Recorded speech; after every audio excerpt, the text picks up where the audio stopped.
Andy Burnham has said he wants to give people breathing space against the cost of living, and he started with an energy announcement. Electricity, to be precise. VAT will be cut from 5% to 0%, saving the average household about £45 a year. Now, no one's going to complain about that.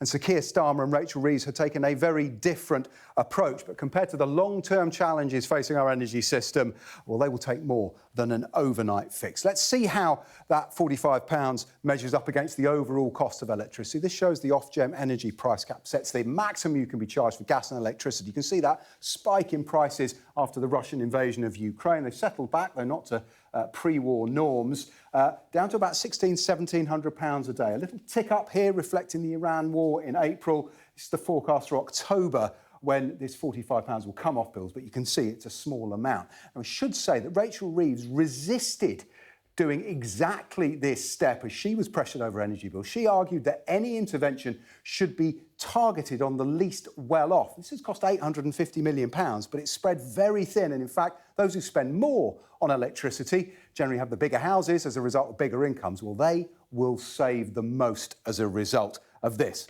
So what's driving these energy prices? Well, a big chunk of it is gas prices. It's the fuel of last resort in our system. And this is this year's prices. You can see the jump after the Iran war began, dropped back a bit, actually been rising recently, but it's nothing like, if we look back over 5 years, these spikes after the Russian invasion of Ukraine. And that caused the government to step in to essentially underwrite all our energy bills. And these wholesale prices are important, but if you look at the overall cost of electricity, they're not as important as they used to be. This breaks down what goes into our electricity bills. If that's £1,600, about £900 is electricity. There's the slice of VAT that's coming off.